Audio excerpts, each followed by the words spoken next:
What's going on, guys? I decided with finals coming up, what better time than to do my first story time of about when this kid got caught plagiarizing and cheating in middle school, both within a 16-month period. And I decided, to do this as, my first story time because, I like to make fun of these every now and then, and especially because these were 9 and 10 years ago.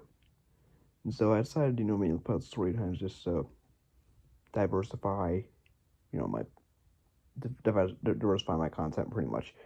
So here we go. We're gonna start with the first one when I was in middle school. So I was in 7th grade at the time. This was February of 2013, I believe.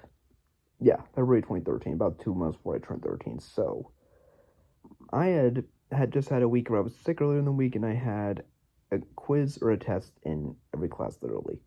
So my English quiz, which I think was the last one I had, ended up being put on the back burner. Consequently, I got a 64, and my school, I don't know if all schools have this, my school had this rule where you had to get every quiz and every test signed by a parent. Yeah, I think y'all know where this is going. So I was pretty upset by that grade. But then when I got home, I did the unthinkable. I plagiarized my mom's signature on the quiz. I am absolutely not making this up one bit. So I was like, I don't want my parents seeing a 64. So, and here's the worst part. I signed it mom. Mom's signature. Yeah. But then I went back to class the next day, pretty much in ease, all things considering. Handed in my plagiarized signature quiz, and then my teacher just looked at it and was like, I need to point out two things here. One, what parent signs it mom? And two, why does it look like a 12-year-old signed it? Can you read this in front of a piece of paper? The moment she said that, I was like, someone is in serious trouble. So I wrote my signature on a piece of paper, and he was like, yep, these look exactly alike. And then I'm actually called or emailed my parents right after that. It was one or the other. This was 10 years ago. But pretty much my referral was detention. I think it was detention. It was a lunch detention, and then at home it was like no TV, no video games for a week or something like that. But if it happened again, it was going to be a 2-hour after school detention. And yeah, I was looking to dodge that at least. But yeah, thankfully after middle school, that rule was no longer a thing. Thank God. And it's like, if you know me, I have really bad test anxiety. Kind of have my whole life, and you have a parent sign it doesn't do anything to make it better. And yeah, I was in high school and especially college, very different story. But yeah, that was the first time I'd ever been caught cheating or plagiarizing ever. Just my mom's signature on an English quiz back in February of 2013. So, and then after that, June of 2014 rolls around, and this got nerve-wracking. However, I think really both sides are at fault here, my side and the teacher's side. So here's what happened. So I was taking my 8th grade math final. This thing classic normal student, right? And then she, for some reason, she clearly saw I did not finish it. She did not collect mine, which left me fully exposed to cheating with my notes at home. But it was a catch here that my dumbass decided to do.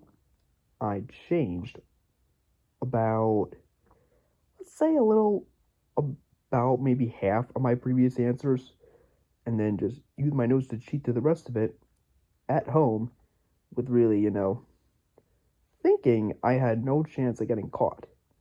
And then the next day, I'm just happily walking in the classroom about to turn in a perfect 100% exam with ease. And then, a little less than 2 minutes later, she just looks at the whole thing and is like, we'd have a talk.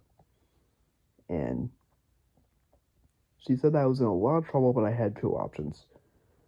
It was either going to be take a 0 on the exam and a detention, or just take a whole new exam and this, technically 100% would be scrapped. What's it going to be? And so I just happily took option 2, and I believe I got like a 65 or so, and they were very similar questions. There was very clear indication that I did in fact cheat. And with the way that teacher was, I'm convinced that could have ended so much worse. And this was 2 weeks before graduation, so that got pretty scary. And that low-key still haunts me to this day, even though I was a young and dumb 14-year-old and this happened like 9 years ago. But yeah, and it wasn't even like it was like an online proctor thing. Those didn't really exist till COVID anyway, I don't think. But yeah, she was able to catch me red-handed cheating even with not being there. Pretty impressive if you ask me. But yeah, I think both sides are at fault there. If she had collected my exam and just let me finish it in class the next day, I would have had no opportunity to cheat whatsoever. Because she didn't, I pretty much had the option at home and chose to take it. And so, yeah, I guess moral of the story here is don't plagiarize, don't cheat. It's just wrong. Seems worth it in the moment, but if you get caught, the consequences can be ugly. And so, yeah, it pretty much concludes this first story time. And quite frankly, 2 of these stories are ones I've told a lot of people already, from that time and now. But this is the first time I've ever really publicly released them in a video. So yeah, if you guys enjoyed this, I'd love to be doing more story times as hopefully no other stories come up.